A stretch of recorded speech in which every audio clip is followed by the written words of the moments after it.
हक को, जीने का हक को, लाठी गोली की सरकार नहीं चलेगी, नहीं चलेगी। प्रेस क्लब पे तालाबंदी ना मंजूर, ना मंजूर। गुंडागर्दी नहीं चलेगी, नहीं चलेगी, गुंडागर्दी नहीं चलेगी, नहीं चलेगी।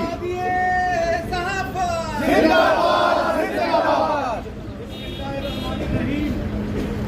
की तारीख तरीन दिन है जिसमें सहाफ़ी अपने हुकूक के लिए यहाँ पे जमा हैं।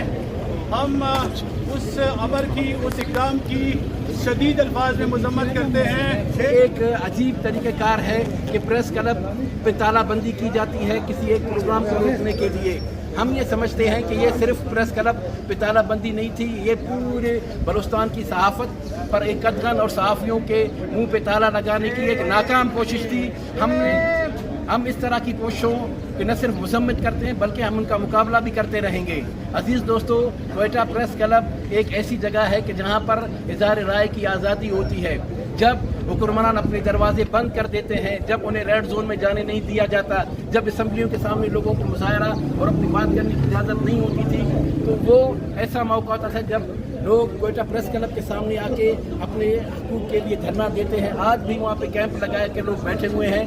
हमने उनकी आवाज़ हुक्मरानों तक पहुँचाने की कोशिश की है, लेकिन जो हुक्मरान आज इक़्तिदार में मौजूद हैं, बहुत अफसोस से कहना पड़ता है, यही जमातें जब अपोजिशन में होती हैं कि उन्हें सहाफ़त और आज़ादी सहाफ़त के बहुत बड़े दावेदार होते हैं, सहाफ़त के ये बड़े अलमबरदार बनते हैं। लेकिन जो जमातें हुकूमत में शामिल आती हैं वो सबसे पहले सहाफ़त को और सहाफ़ियों को अपना दुश्मन समझना शुरू कर देती हैं। उसकी वजह सिर्फ इतनी है कि हमने हमेशा हक और सच की आवाज़ को हमने आगे बढ़ाया है। मैं समझता हूँ कि अगर किसी सहाफ़त में हक का साथ देने की जुर्रत और सच बोलने की हिम्मत नहीं है तो वो सहाफ़त ही नहीं होती है। और क्वेटा प्रेस क्लब समेत बलूचिस्तान के सहाफ़ी अल्हम्दुलिल्लाह इतनी हिम्मत रखते हैं, इतनी जुर्रत रखते हैं कि वो आज़ादी सहाफ़त के लिए भी जद्दोजहद कर रहे हैं और सच बोलने का हक भी जुर्रत भी रखते हैं। अजीज़ दोस्तों, ये 2 दिन गुजर चुके हैं, इससे ज़्यादा बेइज्जती का क्या अंदाज़ा लगाया जाए कि कोई भी वाक़या होता है तो फौरी तौर पर जब ज़िला इंतज़ामिया या पुलिस के हवाले से कोई इस किस्म की बात होती है तो फौरी तौर पर कोई प्रेस रिलीज़ आता है, कोई बात सामने आती है। लेकिन अब तक ज़िला इंतज़ामिया और पुलिस ने चुप साथ ले रखी। हम ये समझते हैं कि इसका मतलब ये है कि